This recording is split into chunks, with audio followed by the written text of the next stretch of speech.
After the United States entered World War II, prisoner of war camps were established to hold those who were captured fighting Allied forces. Here on the High Plains, we had two POW camps, Camp McLean and Camp Hereford. Our Jack Kessler has more on Camp Hereford and POWs who left their mark here on the Panhandle as we honor our hometown heroes. According to the Texas State Historical Association, in June of 1942, the War Department authorized the building of Camp Hereford, and construction began in July. The first POWs would arrive in April of 1943, with most of them captured during the invasion of North Africa and battles near Tripoli and southern Tunisia. According to the book, Deaf Smith County, 1876-1981, The Land and Its People. But they got here and they sent them around Texas on trains, and the train that came here was to Summerfield, Texas. And so they got off the train in Summerfield and they walked from Summerfield to the camp on back dirt roads, and they were singing songs as they walked along. According to TSHA, Camp Hereford was the second largest United States POW camps built during World War II and housed exclusively Italian POWs, according to Deaf Smith County, 1876-1981. With the exception of a 48-hour period when there was about 1,000 Germans here. That didn't work well at all, and they were shipped out, but I think they were actually here due to a clerical error. Bass says while the POWs were here, many would work on farms in the area, and many would pass the time by producing works of art. They were very artistic.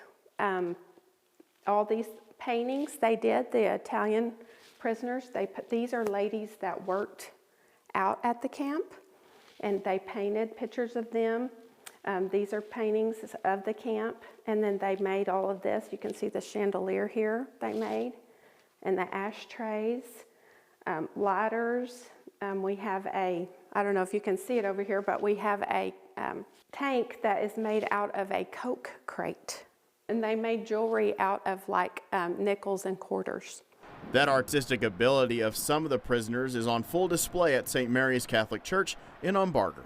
Pastor here learned about them being there because he went to an art show.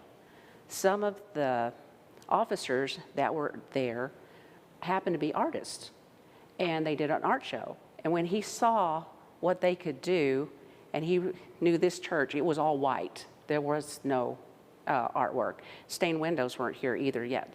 Then he came up with this idea of having them come and paint the church. Grabber says it makes an impact.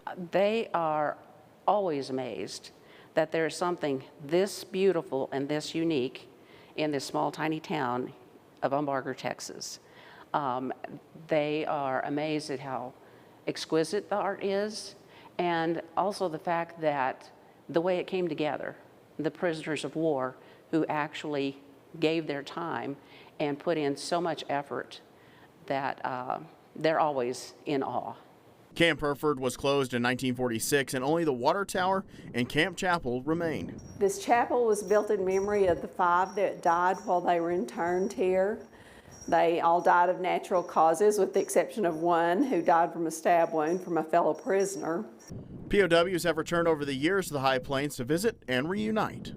And so then they came back here for several reunions, the first in 1988, and there were 30 ex-POWs returned for that reunion, and the last time they were here was in 2009, and there was only 5 of them. In fact, I had some Italians that came over here, I think it's been 3 or 4 years ago, and it was one of their great-grandfathers that had been in the camp, and so they wanted to go out and see it and everything. And I couldn't speak Italian, of course, and they couldn't speak English, but I wrote everything down for them and they could read it. Well, they went out, I gave them directions out there, and anyway, they loved it. So when they got home, one of the men would send me emails telling me that he loved it, he wished me Merry Christmas. I mean, they were just so kind. In Hereford, Jack Kessler, KAMR Local 4 News.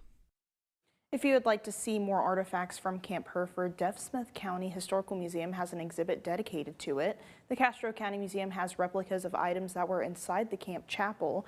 And if you would like to tour St. Mary's in Umbarger, you can visit their website to set up a time. You can find a link at myhighplains.com. It is